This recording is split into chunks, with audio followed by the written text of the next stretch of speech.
அஸ்ஸலாமு அலைக்கும் வரஹ்மத்துல்லாஹி வபரகாத்துஹு. இன்னைக்கு நம்ம வீடியோல போடுறதுக்கு முன்னாடி மார்னிங்ல இருந்து செம்மையா வேலை இருந்துச்சு நம்மளுக்கு. என்னன்னா வந்துட்டோம், நம்ம வீடு எத்தனை பேர் வந்து நம்மளுக்கு ஹெல்ப் பண்ணி கொடுத்து க்ளீன் பண்ணி கொடுத்தாலும் நம்ம க்ளீன் பண்ணி ஒரு வைக்கிற மாதிரி இருக்காது. அதனால ஃபுல்லா க்ளீனிங்ல இறங்கியாச்சு. அப்ப நம்ம செல்லக்குட்டிங்க மீன் தொட்டி இருந்துச்சு, எல்லாத்துக்கும் தெரியும். அந்த மீன் தொட்டி எல்லாம் ஃபுல்லா நம்ம கழுகி நம்ம பாஸ் தான் கழுவுனாங்க. நம்ம வந்து வாங்க தான் செய்வோம், எல்லாமே அழகா இருக்கணும் ரசிக்குவோம். ஆனா அந்த கழுகுற வேலைக்கெல்லாம் நம்ம நிக்க மாட்டோம். அதெல்லாம் நம்ம பாஸ் தான் செஞ்சாரு.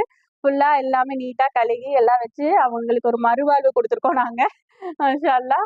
அது முடிச்சதுக்கு அப்புறம் அப்படியே வீட்டோட வேலை எல்லாம் போயிடுச்சு. கொஞ்ச நேரம் ரெஸ்ட் எடுத்தாச்சு. ரெஸ்ட் எடுத்துட்டு இப்ப கிளம்பி எங்க நாத்தனார் வீட்டுக்கு வந்துட்டோம். எங்க செல்லக்குட்டி வீட்டுக்கு. வந்துட்டு நம்ம வந்தாலே இங்க எல்லாரும் கூட்டமா இருந்தா தானே பிடிக்கும் நம்மளுக்கு. அதனால எல்லாத்தையும் கால் பண்ணி வாங்க, வாங்க, வாங்க, வாங்கன்னு கூப்பிட்டாச்சு. அவங்க கூப்பிட்டாங்களோ இல்லையோ, நம்ம எல்லாத்தையும் நேத்தே கூப்பிட்டு வர சொல்லியாச்சு. இப்ப எல்லாரும் வந்துருவாங்க. வந்தோனே எல்லாம் கக்க புக்கன்னு கொஞ்ச நேரம் இன்ஷா அல்லாஹ் சிரிச்சுட்டு எல்லாரும் சும்மா சிரிப்போம். எதுக்கு சிரிப்போம்னு தெரியாது. ஆனா சிரிப்போம். சிரிச்சுட்டு அடுத்து போயிருவோம். இன்னைக்கு எதுக்கு நான் என்ன உங்ககிட்ட எல்லாம் ஷேர் பண்ண போறேன் அப்படின்னு சொன்னா, ஒரு ஒரு சின்ன விஷயம் எனக்கு தோன்ற விஷயத்த உங்ககிட்ட நான் ஷேர் பண்ண போறேன். நம்ம லைஃப்ல வந்து நான் இங்க வந்ததுக்கு அப்புறம் என்கிட்ட சொன்னாங்க, ஒருத்தவங்களோட ப்ராப்ளம் என்கிட்ட சொன்னாங்க. இந்த மாதிரி நான் கோச்சிட்டு போயிட்டேன். ஃபேமிலி ப்ராப்ளம் அப்படின்னு சொல்லிட்டு.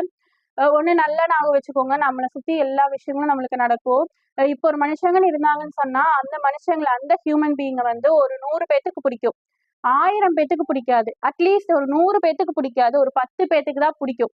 அந்த 10 பேர் உங்களுக்கு பிடிச்சவங்க இருக்காங்க இல்லையா? உங்க மேல பாசம் வச்சுட்டு, உங்க மேல அக்கறை வச்சுட்டு, உங்க மேல நம்பிக்கை வச்சுட்டு, அந்த 10 பேர் இருக்காங்களா பார்த்தீங்களா? அந்த 100 பேர் உங்கள ஹர்ட் பண்றாங்க. அவங்க 100 பேர் உங்கள திட்டுறாங்க, உங்கள தப்பா பேசுறாங்க அப்படிங்கறதுக்காண்டி, அந்த 10 பேர் உங்க மேல பாசம் வச்சிருக்காங்க பார்த்தீங்களா? அவங்கள கஷ்டப்படுத்தாதீங்க. நீங்க போனதுக்கு அப்புறம் அவங்க எவ்ளோ தவிச்சிருப்பாங்க, எவ்ளோ தேடியிருப்பாங்க, எவ்ளோ மிஸ் பண்ணியிருப்பாங்க, எவ்ளோ பதட்டத்துல இருந்திருப்பாங்க.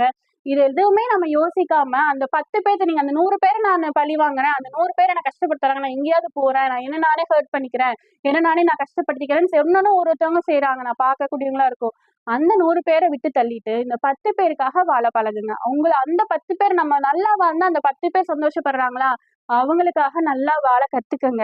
அவங்களுக்காக சிரிக்க கத்துக்கங்க. அவங்களுக்காக வாழ கத்துக்கங்க. அவங்களோட நம்பிக்கைய நீங்க என்ன பண்ணுங்க, ப்ரூவ் பண்ணி காட்டுங்க. நீங்க நல்லா வாழ்றது மூலமா அவங்கள ப்ரவுடா ஃபீல் பண்ண வைங்க. இங்க பாருங்க நம்மளோட பொண்ணு, நம்ம விருப்பப்பட்ட ஒரு பொண்ணு நல்லபடியா வந்திருக்கான்னு அவங்க நினைக்கும்போது, அவங்களுக்கு ஒரு சந்தோஷம் இருக்கும் பார்த்தீங்களா? அதுக்காக நீங்க வாழக்கூடியவங்களா இருங்க. அந்த 100 பேர விட்டு தள்ளுங்க. இதுதான் இன்னைக்கு நான் உங்களுக்கு சொல்லப்படுது. அவங்கள நம்ம கஷ்டப்படுத்துறோம்ன்னு சொல்லி நம்மளுக்கு புடிச்சவங்கள, நம்ம மேல நம்பிக்கை வச்சவங்கள நீங்க கஷ்டப்படுத்தாதீங்க. அது ரொம்ப ரொம்ப ரொம்ப தப்பு.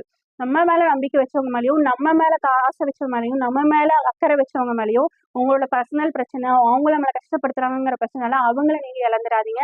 அப்புறம் லைஃப்ல உங்களுக்கு யாருமே இல்லாத ஒரு சூழ்நிலை வந்துச்சுன்னா ரொம்ப கஷ்டமா இருக்கும். அதான் இன்னைக்கு நான் உங்ககிட்ட ஷேர் பண்ணணும்னு நினைச்சது. Thank you. அஸ்ஸலாமு அலைக்கும்.